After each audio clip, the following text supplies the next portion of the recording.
Il arrive un moment dans ta vie où tu dois faire un choix radical. Continuer à discuter pour te justifier, t'expliquer, convaincre ou te préserver, te concentrer sur ta paix intérieure, ton énergie, ton avenir. Parce que parfois, discuter ne mène nulle part. Tu l'as sûrement déjà vécu. Tu parles, tu expliques, tu essaies d'être patient. Mais en face, il n'y a rien. Aucun écho.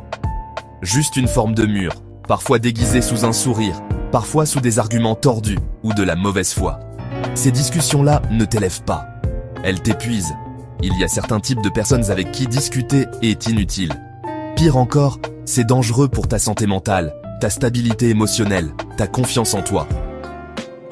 Aujourd'hui, on va parler de 5 profils toxiques, 5 types de personnes avec qui il faut arrêter de débattre. Parce qu'ils ne veulent pas comprendre, ils veulent dominer, rabaisser, écraser ou simplement avoir raison. Et toi, tu ne peux pas passer ta vie à vouloir convaincre l'inconvaincable. L'entêté est celui qui croit fermement qu'il détient la vérité absolue. Tu peux lui montrer les faits, les preuves, les évidences, ça ne change rien. Il dira « Oui, mais moi je pense que… » Même quand tout le monde est d'accord, lui reste accroché à son idée.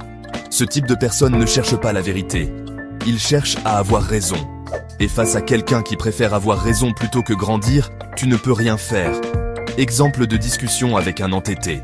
L'impact psychologique de discuter encore et encore sans être entendu. Comment reconnaître un entêté en quelques phrases?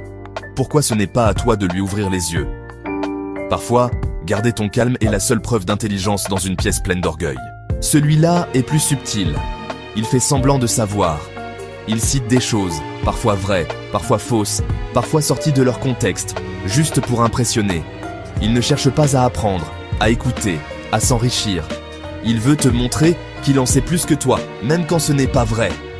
Tu lui dis un fait vérifié, il te sort une théorie fumeuse. Tu lui parles d'un livre, il dit qu'il l'a lu, mais il n'en comprend pas une page. Comment repérer un pseudo-savant en ligne ou dans la vie réelle?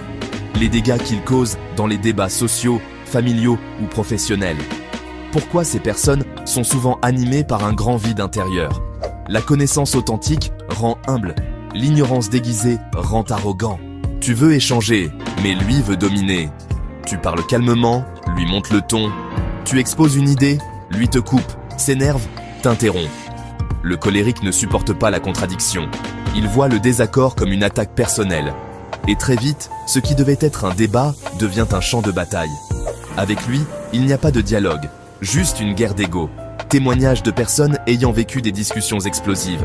L'impact du colérique sur ta sérénité intérieure. Comment réagir face à une personne qui utilise la colère pour dominer? Garde ton calme. Celui qui s'énerve a déjà perdu le débat. C'est le plus dangereux. Parce qu'il ne se montre pas frontalement. Il est discret, souriant parfois, poli même. Mais il sape tout ce que tu dis en douce. Quand tu as une bonne idée, il la minimise. Quand tu réussis, il dit que c'est un coup de chance. Quand tu exprimes une opinion, il la tourne en ridicule.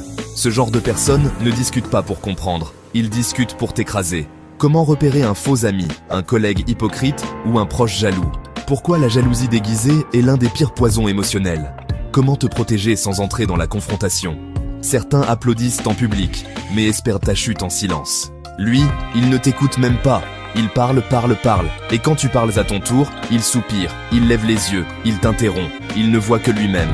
L'arrogant pense qu'il est supérieur. Et pour se sentir puissant, il lui faut rabaisser les autres.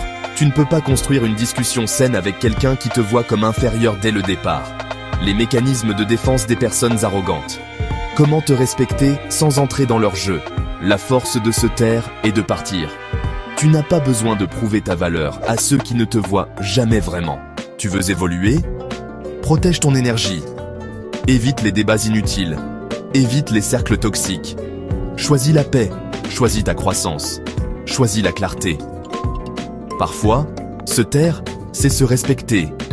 Parfois, ne pas discuter, c'est un acte de sagesse. Discute avec les personnes qui te nourrissent. Ignore celles qui te vident.